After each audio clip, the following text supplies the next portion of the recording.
오늘 우리에게 주신 하나님의 말씀 룻기 4장 13절에서 22절의 말씀입니다.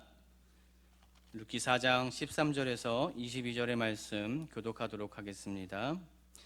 이에 보아스가 롯을 맞이하여 아내로 삼고 그에게 돌아갔더니 여호와께서 그에게 임신하게 하심으로 그가 아들을 낳은지라. 여인들이 나오미에게 이르되 찬송할지로다. 여호와께서 오늘 내게 기업 물을 자가 없게 하지 아니하셨도다. 이 아이의 이름이 이스라엘 중에 유명하게 되기를 원하노라. 이는 내 생명의 회복자이며 내 노년의 봉양자라. 곧 너를 사랑하며 일곱 아들보다 귀한 내 며느리가 낳은 자로다 하니라. 나오미가 아기를 낳아 굶고 그의 양육자가 되니 그의 이웃 여인들이 그에게 이름을 지어주되 나오미에게 아들이 태어났다 하여 그의 이름을 오벳이라 하였는데 그는 다윗의 아버지인 이새의 아버지였더라. 베레스의 계보는 이러하니라. 베레스는 헤스론을 낳고 헤스론은 람을 낳았고 람은 암미나답을 낳았고 암미나답은 나손을 낳았고 나손은 살몬을 낳았고 살몬은 보아스를 낳았고 보아스는 오벳을 낳았고 오벳은 이새를 낳고 이새는 다윗을 낳았더라. 아멘. 인애를 베푼 사람이 누리는 축복들이라는 제목의 말씀으로 유성호 목사님 나오셔서 말씀 선포해 주시겠습니다. 이제 드디어 룻기의 마지막 설교에 이르렀습니다. 그리고 오늘 제가 이제 사랑교회에서 마지막 또 설교를 하게 될 것 같습니다. 지난 약 한 넉 달 동안 룻기를 우리가 살펴보았는데 함께 말씀을 나누게 해주신 하나님께 너무너무 감사드리고 또 함께 말씀을 나눈 사랑 성도 여러분들에게 감사를 드립니다. 룻기를 통하여서 들려주신 하나님의 말씀이 우리의 심령에 새겨지고 또 우리의 삶 가운데 자연스럽게 드러나서 모두가 꽉 채워진 그러한 삶을 사시기를 주님의 이름으로 축복합니다. 말씀드린 대로 룻기는 텅 빈 인생과 가정과 공동체를 어떻게 하면 꽉 채워 풍성하게 만들 수 있는가에 대한 해답을 주고 있습니다. 그 해답이 무엇입니까? 바로 인애의 삶을 사는 겁니다. 하나님께서 비록 우리가 죄인이지만 죄인된 우리에게 여전히 인애를 베푸심을 믿고 인애를 베푸신 하나님께 돌아와서 내가 베풀 수 있는 인애를 주변 사람들에게 베풀기 시작하면 어느샌가 채우시는 하나님의 은혜를 경험하게 되어서 나뿐만 아니라 모두가 다 풍성하게 되는 그 은혜를 누릴 수 있다는 것입니다. 인애가 뭐라 말씀드렸습니까? 인애 한자로는 어진 사랑이에요. 그냥 사랑이 아니라 아주 어진 사랑을 인애라고 할 수 있습니다. 히브리 말로는 헤세드라고 표현이 되어 있고 이것을 신약에서는 카리스 해가지고 은혜라고 표현이 됩니다. 영어로는 loving kindness라고 하죠. 이 인애를 정의하면 다음과 같습니다. 강한 자가 약한 자에게 그럴 의무나 책임이 없음에도 불구하고 베푸는 충성스러운 사랑이라는 거예요. 그러니까 그 사람이 어떠하든지 간에 충성이라는 것은 그런 거거든요. 그 사람이 어떠하든지 간에 내가 마음을 다하여서 그 사람을 사랑하는 것, 그 사람에게 친절을 베푸는 것, 그것이 인애라는 것입니다. 나오미는 시어머니로서 룻과 오르바에게 인애를 베풀었습니다. 그리고 룻은 며느리로서 시어머니 나오미에게 인애를 베풀었습니다. 그리고 보아스는 살아갈 능력이 전혀 없는 두 과부인 나오미와 룻에게 인애를 베풀었습니다. 나오미는 결혼을 못하고 쓸쓸하게 인생을 살아가는 보아스에게 며느리 룻과 결혼시킬 계획을 세워서 실행함으로써 보아스에게 인애를 베풀었습니다. 룻은 젊은 소년들이 많음에도 불구하고 나이가 많고 흠이 있는 보아스와 결혼함으로 보아스에게 인애를 베풀었다는 것입니다. 여러분 보십시오. 나오미가 룻에게 인애를 베풀었어요. 룻도 나오미에게 인애를 베풀었습니다. 또한 보아스가 나오미와 룻에게 인애를 베풀었습니다. 또 나오미가 보아스에게 인애를 베풀었어요. 룻도 보아스에게 인애를 베풀었습니다. 이렇게 서로 인애를 베풀자 텅 빈 이 인생이 채워지고 있는 것을 우리가 룻기를 통해서 보았다는 것입니다. 사실 우리 스스로의 힘으로는 인애를 베풀 만한 그 능력이 없어요. 우리는 인애를 베풀 수 있는 능력을 갖고 있지 않습니다. 오직 인애를 베푸시는 능력을 가지신 분은 하나님이세요. 그 하나님께서 우리에게 인애를 베풀어 주셨기 때문에 우리가 인애를 베풀 수 있는 능력을 갖게 된 것입니다. 믿습니까? 아멘. 완전하신 보아스이신 예수 그리스도를 통하여서 하나님께서 우리에게 인애를 베풀어 주셨기 때문에 우리는 이제 인애를 베풀 수 있는 그 능력을 가졌다는 거예요. 여러분, 사실 그 인애를 베푸는 삶 자체가 복입니다. 축복입니다. 왜요? 인애는 하나님의 삶의 방식이에요. 창조주이신 하나님의 삶의 방식이에요. 근데 우리는 피조물에 지나지 않지 않습니까? 피조물인 우리는요, 인애를 베풀 수 있는, 사랑을 베풀 수 있는 그 능력이 없어요. 그런데 하나님의 능력이 우리에게 임하여서 하나님의 삶의 방식, 창조주의 삶의 방식인 그 삶의 방식으로 살아가는 것 자체가 복이라는 거예요. 아멘? 다른 복보다도 가장 큰 복이 뭐냐? 하나님의 삶의 방식인 인애를 베풀며 사는 것, 그것이 가장 큰 복인 줄 믿습니다. 여러분, 이렇게 인애를 우리가 받았으면 우리의 모든 삶에는 이미 복이 있는 것입니다. 그래서 사실은요, 이렇게 인사들을 많이 하시는데 이건 세상 사람들이 하는 인사예요. 복 많이 받으십시오, 그런 말 하잖아요. 근데 우리 그리스도인은요, 복 많이 받으세요, 그렇게 인사하면 안 됩니다. 왜요? 우리에게는 이미 복이 많이 있어요. 완전한 복이 이미 있는 것입니다. 아멘. 근데 중요한 게 뭐예요? 그 복을 가지고 있으면 뭐예요? 그럼 자기 수중에 수억만금을 가지고 있으면 뭐 합니까? 그것을 활용할 줄 알아야죠. 누려야죠. 그래야 그게 복 아닙니까? 여러분, 복을 많이 가지고 있는데 복을 가지고 있는 것으로 그치면 그건 복이 아니에요. 그 복을 누려가야죠. 그래서 우리 성도들은요, 이렇게 인사하셔야 돼요. 축복하셔야 돼요. 가진 복을 풍성하게 누리시기 바랍니다. 아멘. 맨날 다우가 하면 안 돼요. 이미 복은 충만히 있다니까요. 그 복을 누리는 것이 중요합니다. 세상 사람들은요, 복을 달라고 하죠. 왜냐하면 복이 없으니까요.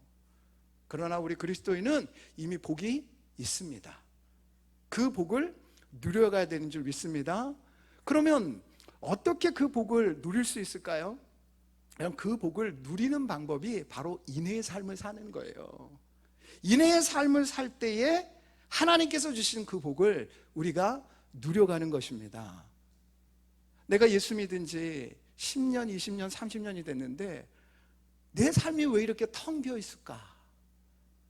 나는 왜 복을 마치 안 받은 것처럼, 못 받은 것처럼 살아가고 있을까? 그 이유는 단 한 가지예요. 내가 인애의 삶을 잃어버렸기 때문에 그래요. 인애의 삶을 살면 하나님께서 이미 주신 그 복을 모두가 다 누릴 수 있다는 것입니다. 그래서 채워진다는 거예요. 그래서 오늘 말씀을 통하여서 인애를 베푼 사람들이 어떠한 복을 받고 있고 그 복을 누리는가, 그것들을 살펴보고, 여러분, 내가 인애의 삶을 끝까지 살아서 하나님께서 예비하신 모든 분복을 다 누리는 그런 인생 살겠습니다, 그렇게 결단하는 귀한 시간 되시기를 주님의 이름으로 축복합니다. 자, 첫 번째, 어떠한 축복을 받고 누리게 됩니까? 더 좋은 신분을 받는 축복을 누리게 된다는 것입니다.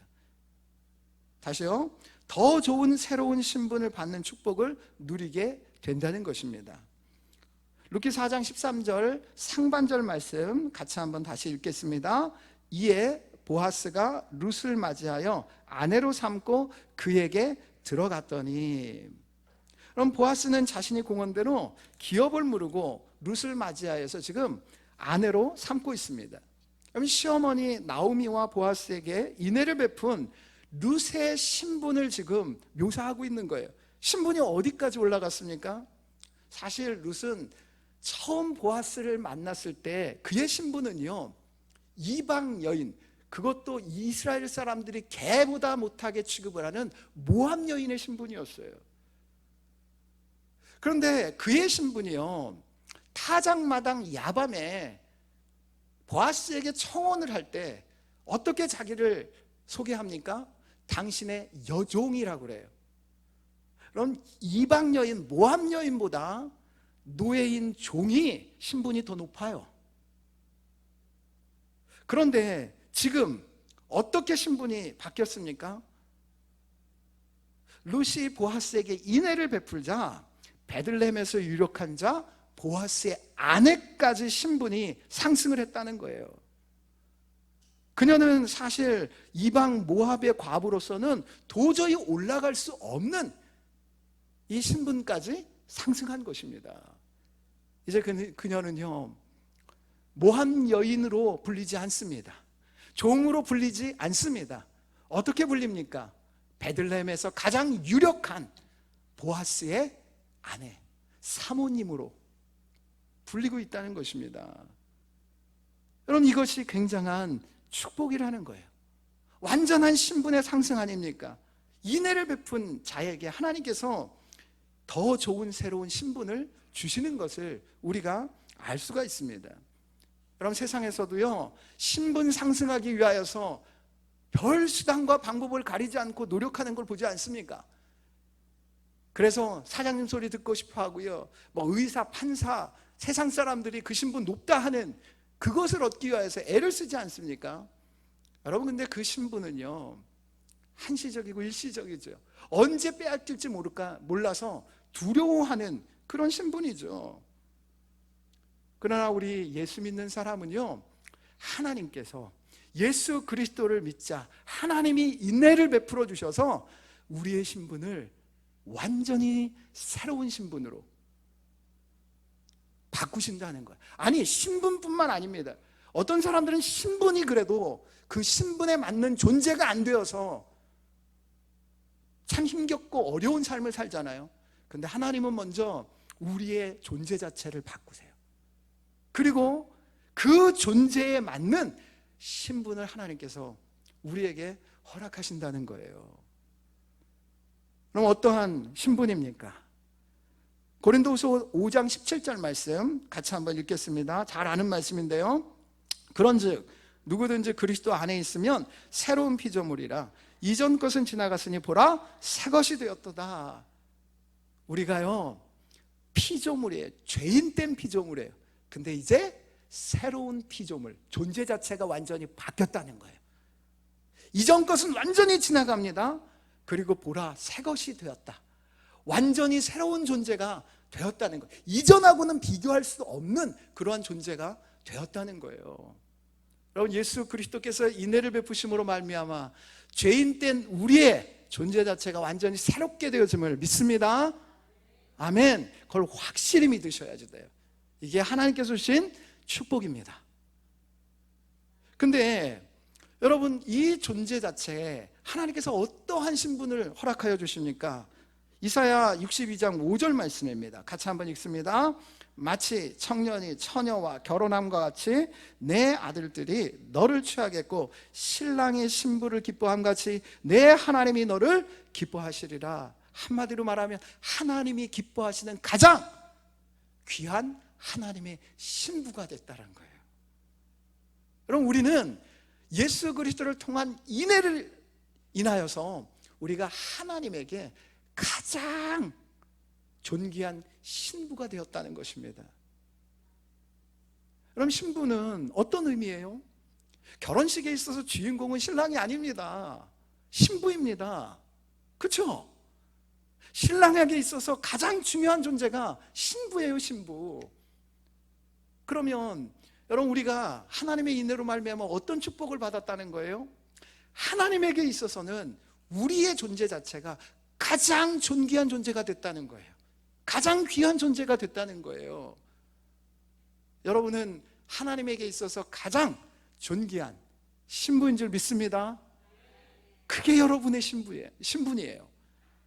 또한 여러분 요한복음 1장 12절에 하나님께서 우리에게 어떤 신분을 주십니까? 잘 아는 말씀인데요, 같이 한번 읽습니다. 영접하는 자 곧 그 이름을 믿는 자들에게는 하나님의 자녀가 되는 권세를 주셨으니, 하나님께서 우리에게 어떤 신분을 주세요?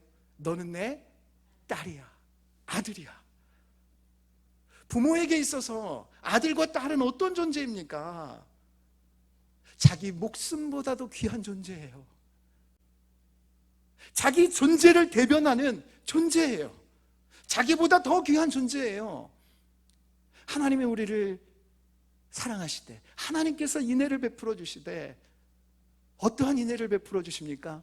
너는 내 존재보다, 내 생명보다 귀한 내 딸이다, 아들이다. 이게 우리의 신분이라는 거예요. 놀랍지 않습니까? 그러면 여기에 그치지 않습니다. 고린도전서 1장 2절 말씀입니다. 같이 한번 읽겠습니다. 고린도에 있는 하나님의 교회 곧 그리스도 예수 안에서 거룩하여지고 성도라 부르심을 받은 자들과, 여기까지요. 하나님께서 우리를요 거룩한 존재로 만드셨고 거룩한 무리, 성도라고 우리에게 신분을 주셨어요. 그럼 거룩하신 분은 누구십니까? 오직 한 분? 예수 그리스도 하나님밖에 없어요. 근데 우리를요 거룩한 존재로 여기신다는 거예요. 그 말은 무엇을 뜻합니까? 하나님께서는 우리를요 하나님과 같이 여기신다는 거예요. 하나님의 존재, 그분만이 거룩하신데 죄 있는 우리를요 너는 나와 같이 거룩한 존재야, 그렇게 여기신다는 거예요. 이게 얼마나 놀랍습니까? 이걸 어려운 교리적인 말로 칭의라고 하잖아요. 의롭다라고 여겨주시잖아요.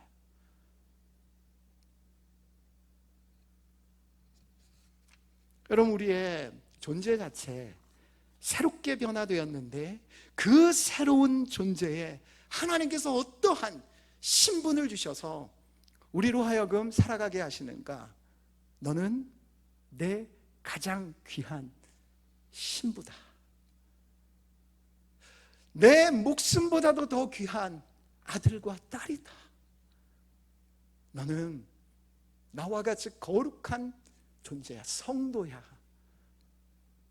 그렇게 하나님께서 말씀하세요.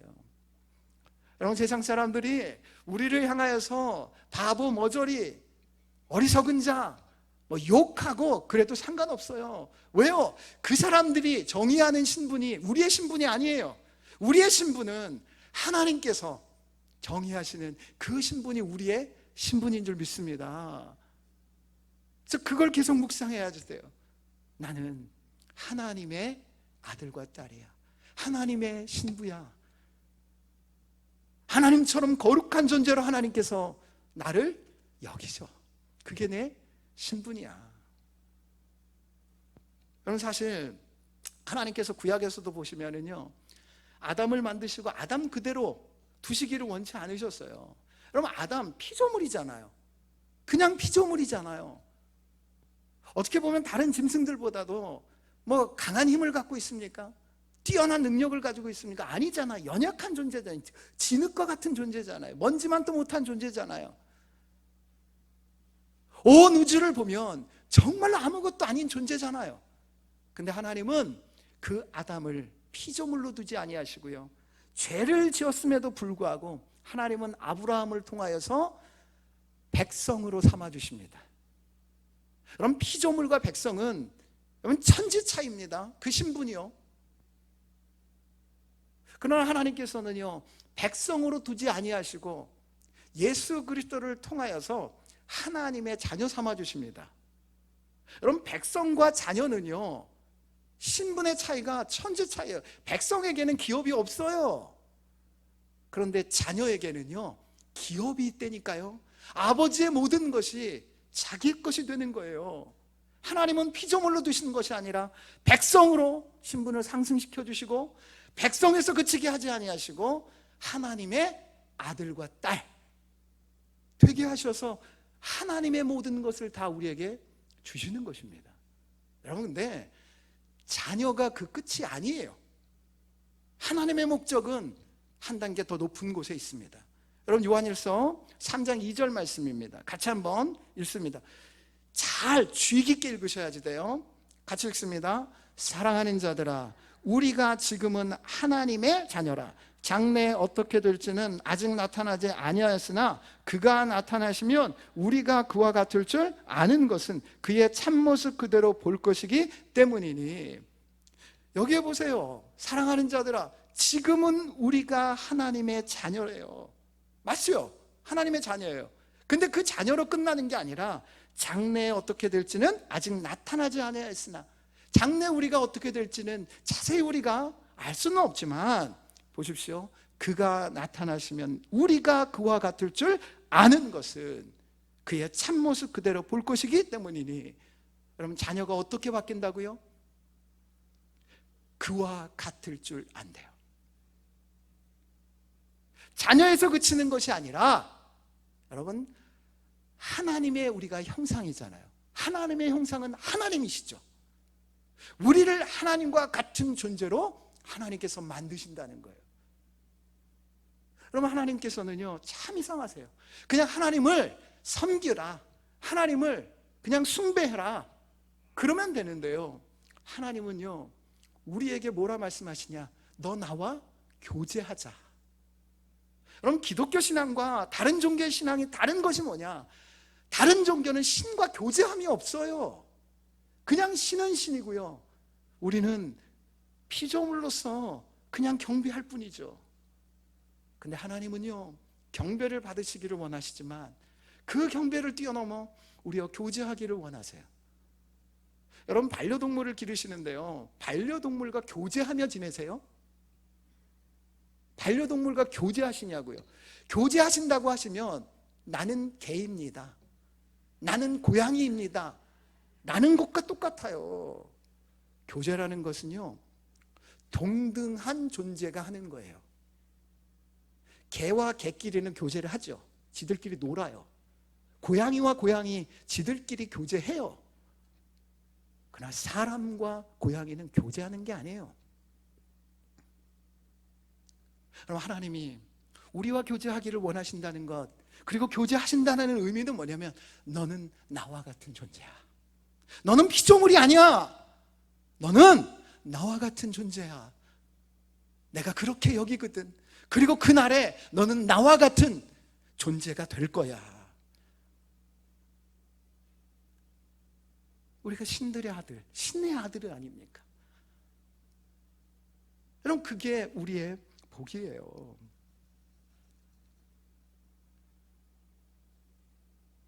여러분, 그러므로 여러분, 세상 사람들이요, 나를 건드려요, 우리를 건드려요. 그럼 하나님이 가만히 있을까요? 가장 아끼는 아들과 딸이고 가장 사랑하는 신부고 하나님과 같은 존재로서 너는 나야, 그렇게 거룩하게 여기는 존재가 해코지를 당하면 하나님께서 가만히 있으시나요? 아닙니다. 하나님께서 반드시 손보십니다. 그러므로 우리는요, 원수를 갚을 필요가 없어요. 그냥 우리는요, 그 원수를 하나님의 방식으로 사랑할 뿐이죠. 인애를 베풀어야지 되는 거죠. 여러분, 그 의미가 우리 마태복음 18장 18절에 잘 나타나 있습니다. 같이 한번 읽겠습니다. 진실로 너희에게 이르노니 무엇이든지 너희가 땅에서 매면 하늘에서도 매일 것이요 무엇이든지 땅에서 풀면 하늘에서도 풀리리라. 아멘. 이 말씀의 뜻이 뭐예요? 이 땅에서 우리가 하나님께 기도하면 모든 것이 풀린다는 거예요. 왜요? 하나님께서 가장 사랑하는 존재, 가장 귀하게 여기는 존재인 우리가 그 신분을 사용하여서 하나님께 부르짖으면 하나님께서 반드시 응답하신다는 것입니다. 손보신다는 것입니다. 여러분, 9절과 10절에 보면 지금까지 나왔던 나오미의 가족의 명단이 나와요. 엘리멜렉, 기럧, 말론, 나오미, 룻까지. 하지만 가족 중 등장하지 않는 인물이 나옵니다. 누구입니까? 기럧의 아내 오르바예요. 오르바도 사실 여기까지 따라와서 인애를 끝까지 베푸는 그러한 삶을 살았으면 큰 축복 속에 살아갈 수 있었겠죠. 하지만 그녀는 거기까지. 함께 구원받았지만 인애의 삶을 포기했기 때문에 침륜에 빠진 거예요. 또 안타까운 사람 있죠. 아무개 씨입니다. 보아스와 비교되는 아무개 씨, 이름도 거론되지 않습니다. 여러분, 오르바와 이 아무개 씨 두 사람도 풍성한 하나님의 인애로 하나님의 백성이 됐죠. 존재가 바뀌고 그 존재 자체에 다른 신분도 주어졌죠. 그런데 그 신분에 맞는 인애의 삶을 포기하자 여러분, 신분을 누리지 못한 거예요. 신분이 사라진 거예요. 존재 자체도 사라진 거예요. 여러분, 예수 믿는 사람으로서 내가 하나님의 거룩한 백성이고 하나님의 자녀고 하나님의 신부로서 이 땅에서 기도하면 하나님께서 여시는 그러한 은혜를 여러분 내가 누리지 못한다면 여러분, 그 이유는 한 가지입니다. 내 삶에서 인애가 사라졌기 때문에 그래요. 인애가 사라졌기 때문에 그래요. 여러분, 인애를 베푸는 삶은 내 것을 희생해야 되는 거죠. 주어야 되는 거죠. 그렇기 때문에 많은 사람들이요 하다가 포기해요. 그러면 그 신분의 축복을 누리지 못하는 거예요. 사랑하는 사랑성도 여러분, 손해가 나도 그거 잠시 잠깐입니다. 인애를 계속해서 베풀면 하나님께서 여러분을 더 좋은 신분, 여러분 가장 최고의 신분이 하나님의 하나님 되심이잖아요. 그 신분을 이 땅에서 누리게 하시는 것입니다. 인애의 삶을 계속 베풀음을 통하여서 여러분의 신분됨에 그 축복을 온전히 누려갈 수 있기를 주님의 이름으로 축원합니다. 아멘. 두 번째, 어떠한 축복을 받고 누립니까? 육적으로도 채워지는 축복을 받고 누리게 된다는 거예요. 나오미가 완전히 텅 비게 된 상황을 가장 극적으로 표현하고 있는 구절이 1장 5절 말씀입니다. 같이 한번 읽습니다. 말론과 기럨 두 사람이 다 죽고 그 여인은 두 아들 아기와 남편의 뒤에 남았더라. 마지막으로 믿고 의지했던 두 아들마저 죽은 거예요. 그리고 그 두 아들과 남편 뒤에 남은 거죠. 정말 완전히 텅 빈 비참한 인생임을 보여주고 있습니다. 그런데 이 두 아들이라고 표현하는 것을 원문으로 살펴보면요, 아들로도 할 수 있지만 아기로 번역할 수 있어요. 그러니까 믿고 의지했던 두 아기가 죽은 거예요.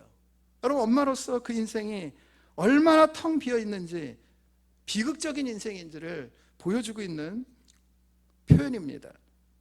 그런데 그 나오미가 며느리 룻이 보아스와 결혼함으로 아기를 품에 품고 그의 양육자가 되었다고 합니다. 여러분, 4장 13절 하반절부터 16절 말씀 같이 한번 읽겠습니다.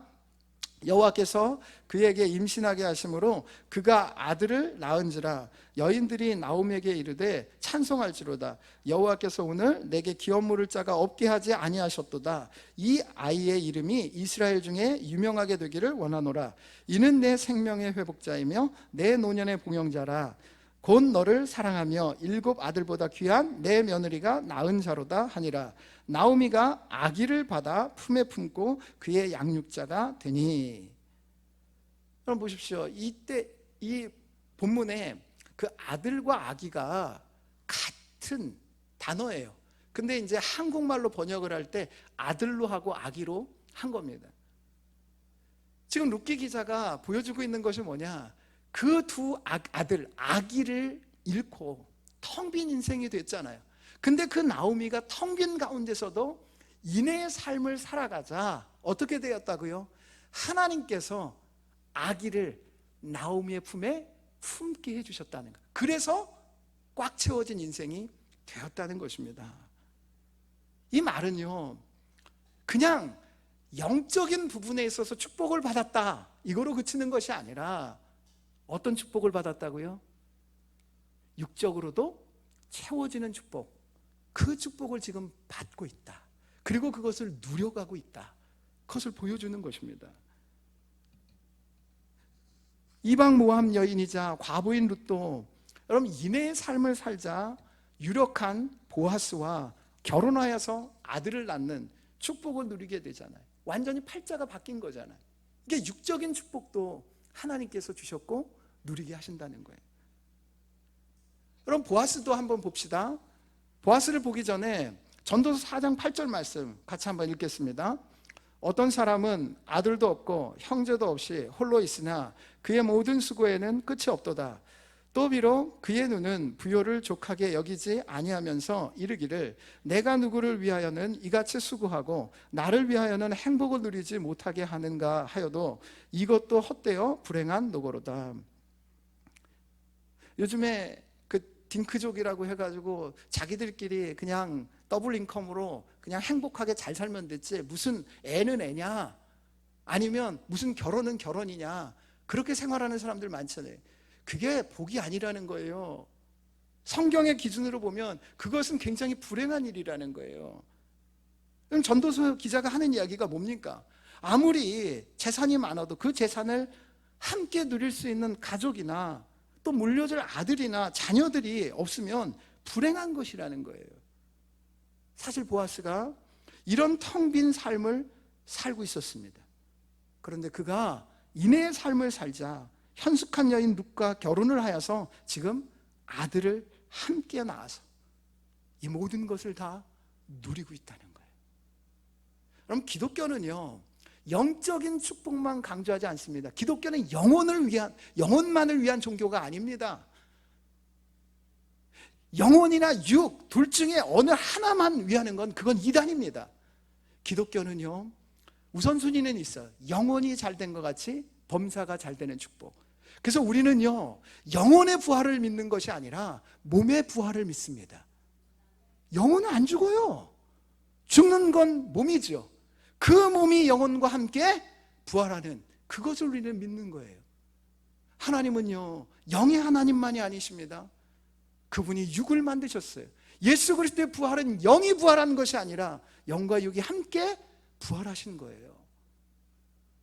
그러므로 하나님의 약속은요 너 육적으로도 내가 복을 줬고 그 복을 네가 누리게 될 거야. 그럼 예수님께서도 이 육신적인 축복을 분명하게 약속하십니다. 누가복음 18장 28절에서 30절 말씀입니다. 같이 한번 읽습니다. 베드로가 여짜오되 보옵소서 우리가 우리의 것을 다 버리고 주를 따랐나이다. 이르시되 내가 진실로 너희에게 이르노니 하나님의 나라를 위하여 집이나 아내나 형제나 부모나 자녀를 버린 자는 현세의 여러 배를 받고 내세의 영생을 받지 못하는 자가 없느니라 하시니라. 분명하게 보십시오. 주님을 따라 인애의 삶을 살아가게 되어주면 현세의 여러 배를 받는다라고 분명하게 말씀하세요. 여러분 하나님은요 우리의 것을 빼앗아서 그냥 잡수시고 끝내시는 분이 아니에요. 그걸 여러 배로 돌려주시는 분이에요. 그러나 이렇게 생각하시면 안 됩니다. 내가 인애를 베풀어서 이만큼 인애를 베풀면 자 100만 원의 인애를 베풀면 하나님께서 한 500만 원으로 나에게 갚아주시겠지. 그런 식으로 하는 것은 인애를 베푸는 게 아니죠. 여러분 인애를 베푸는 삶은요 그 자체로 복이에요. 그걸 베풀면 하나님께서 반드시 뭐냐? 현세의 축복, 육적인 축복도 허락하여 주신다는 거예요. 그 축복이 있으나 없으나 사실 나에게 중요하지는 않아요. 그러나 하나님의 약속이라는 거예요. 그래서 현세의 축복을 여러 배 받으면 그 사람은 어떻게 해요? 내 받은 그 축복 가지고 나를 즐겁게 하는 것이 아니라 그것으로 더 많은 인애를 다른 사람에게 베푸는 거죠. 그래서 진정한 그리스도인은요 돈을 많이 벌고 그리고 그것을 통하여서 나를 배불리게 하기 위하여서 일하지 않습니다. 사업하지 않습니다. 하나님 이 사업을 통하여서 이 일을 통하여서 내가 더 많은 인애를 베풀기를 원합니다. 인애를 베풀죠. 그러면 하나님이 여러 배로 갚아주시죠. 그러면 더 많이 인애를 베풀죠. 그러면 하나님께서 더 많은 그런 현세의 복을 주시잖아요. 그럼 그것 가지고 더 많이 섬기는, 그래서 선순환이 일어나는 거예요. 인내의 선순환. 그럴 때에 참 하나님께서 주신 복을 내가 누리고 있습니다. 고백하는 것이고, 사람들이 볼 때예요. 여러분, 내가 배불리 먹고 내가 높아지는 그것으로는요 사람들 손가락질해요. 그런데 더 많이 하나님께서 갚아주실 때 더 많은 인애를 베풀면 사람들도 과연 하나님이 살아계시다, 저 사람이 복의 사람이다, 그렇게 존경하는 거죠. 그리고 하나님의 인애하심으로 그들이 돌아오게 되는 거죠. 사랑하는 사랑성도 여러분, 인애의 삶을 통하여서 현세에도 여러 배 베푸시는 그 하나님의 그 복을 누리시고, 그 여러 배 받은 것으로 더 많이 인애를 베푸심으로 말미암아 하나님께서 주신 그 복을 온전히 누릴 수 있기를 주님의 이름으로 축복합니다. 이제 마지막으로 세 번째가 영원한 기업을 소유하는 그 축복을 받고 누리게 된다는 것입니다.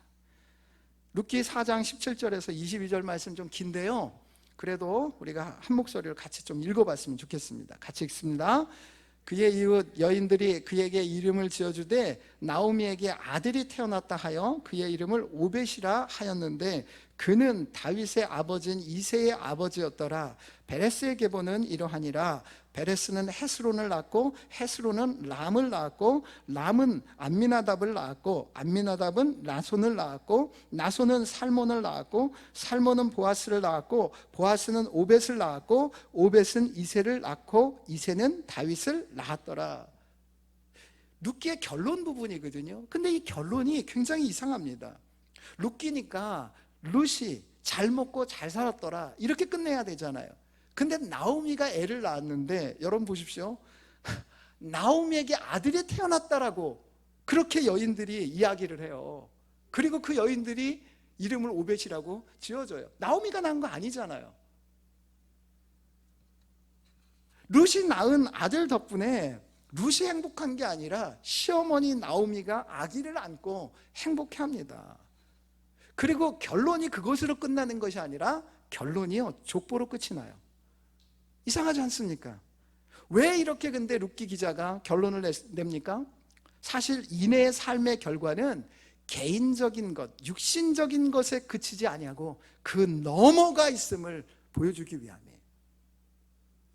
인애의 삶을 살면 내가 채워질 뿐만 아니라 가정이, 가문이, 공동체 전체가, 나라와 민족이 채워지는 축복을 받게 된다는 것을 보여주고 있다는 거예요.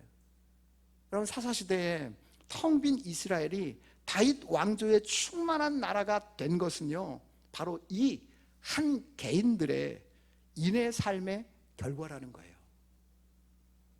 그러니까 내가 인애의 삶을 살잖아요.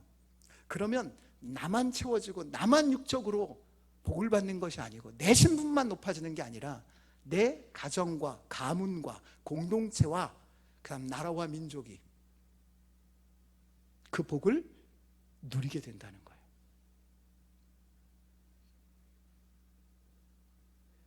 여러분, 그리고 족보의 처음 시작에 베레스에서 시작을 합니다. 베레스가 누구라고 지난주에 말씀을 드렸어요. 이 베레스는요 은혜의 인물이죠. 허물 많은 유다와 다말이 낳은 아이예요. 그런데 하나님의 놀라운 은혜로 이 부끄러운 아이가 믿음의 명문 가문이 되는 조상이 된 겁니다. 하나님의 인의 은혜가 아니면 도저히 있을 수 없는 거예요. 이 은혜가 흘러서 이제 살몬에게 임합니다. 살몬은 하나님의 은혜를 받은 가문의 전통에 따라서 이방 가나안 여인이고 기생인 라합에게 인애를 베풀어요. 그래서 낳은 아이가 보아스예요. 이 보아스가 인애를 베풀고 인애를 받아 낳은 아기가 바로 누구입니까? 오벳입니다. 그 오벳이 누굽니까? 다윗의 할아버지예요.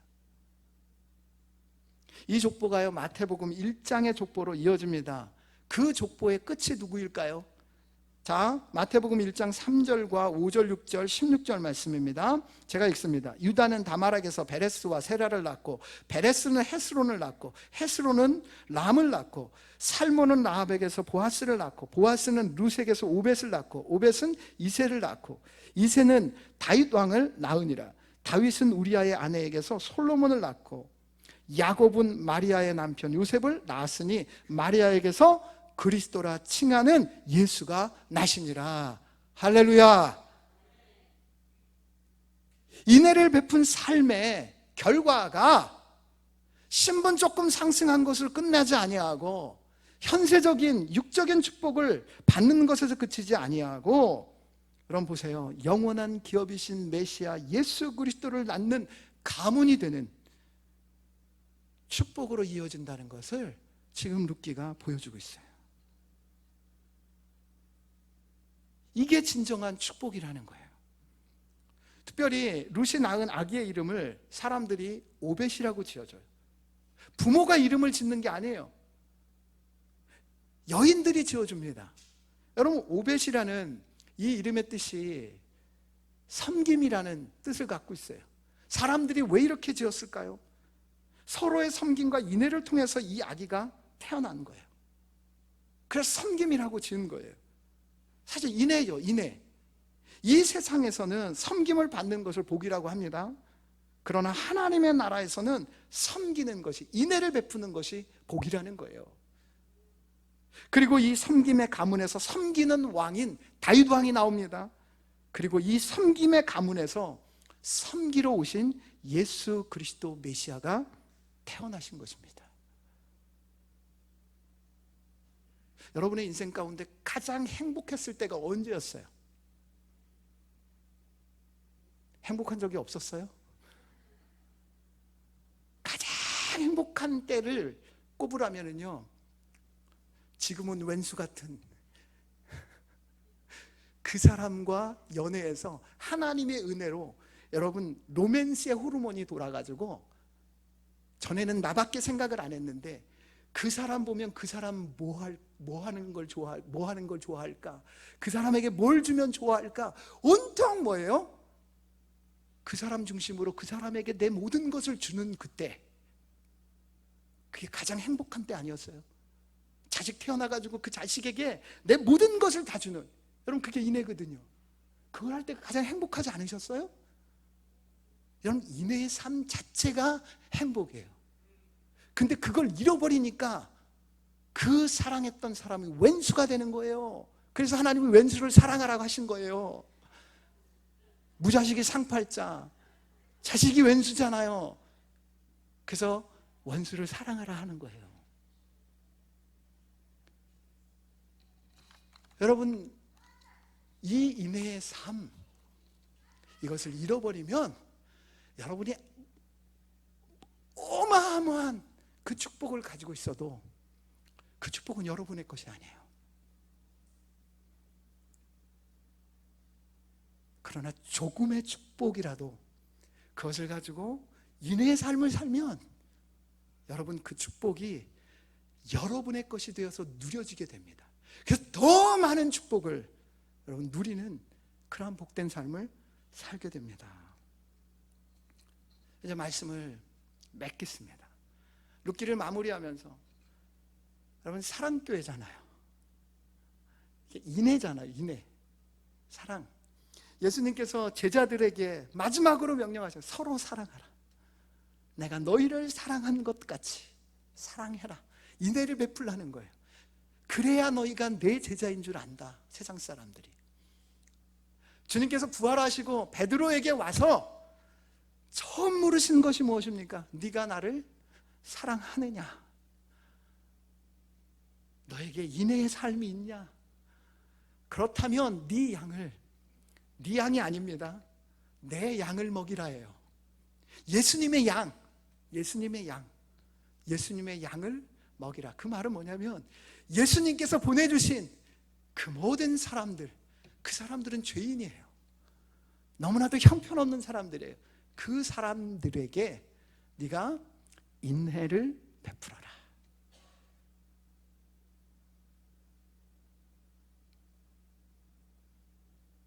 사랑 성도 여러분, 섬김을 받는 것, 그것이 복인 줄 아는 이 세대 점점 텅 비어갑니다. 그러나 섬기러 오신, 그래서 인애를 베풀어 주시는 그 예수 그리스도를 따라 어떠하든지 간에 섬기고 인애를 베푸는 그런 삶을 통하여서 이미 여러분에게 있는 완전한 그 축복, 하나님께서 예비하신 그 모든 분복을 누려갈 수 있기를 주님의 이름으로 축복합니다. 그래서 더 많은 인애를 베풀어서 주변 모든 사람들도 함께 섬김, 그 인애의 그 축복을 같이 누려서 모두가 아름답게 채워지는 그런 복된 공동체 될 수 있기를 주님의 이름으로 축원합니다. 하나님 아버지 감사합니다. 하나님께서 이미 우리에게 충분한 복을 주신 줄 믿습니다. 그러나 그 복을 누리지 못하기 때문에 참으로 우리가 텅 빈 삶을 살아가고 있습니다. 그리하여서 안타깝고 비참한 삶을 살아갑니다. 하나님, 그러한 삶에 하나님께서 다시 한번 내가 너희에게 인애를 베풀고 있다, 그 인애의 삶을 회복해라.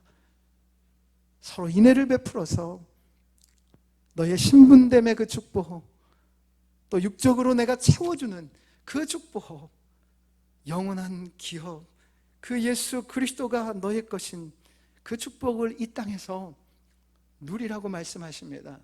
하나님, 이미 베푸신 그 인애로 인하여서 내가 내 가족에게 인애를 베풀게 하여 주시옵소서. 지체들에게 또한 이웃에게, 또한 전혀 모르는 사람들이지만 나에게 찾아오는 그 사람에게, 내가 만나는 그 사람들에게 인애를 베풀게 하여 주시옵소서. 사랑공동체가 이곳 대치동 강남에서 정말 인애가 풍성한 공동체 되어지게 하여 주시옵소서.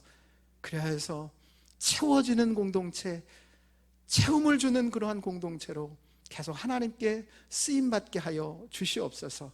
그래서 사랑 성도들 보면 인애가 가득한 성도들, 하나님의 마음을 기쁘시게 하는 그 성도들, 그러한 칭찬을 받을 수 있도록 주님께서 축복하여 주시옵소서. 이제 하나님의 인도하심에 따라 후임 목사님을 청빙을 합니다. 하나님, 인애의 마음을 가지고 청빙하게 하여 주시고, 또 인애의 마음을 가지고 섬기는 그러한 목사님 보내주셔서 사랑 공동체가 하나님의 그 인애의 풍성함을 이웃들에게 나누는 그런 복된 공동체로 계속 주님 오실 때까지 쓰임받게 하여 주시옵소서. 감사드리며 예수 그리스도의 이름으로 기도합니다. 아멘.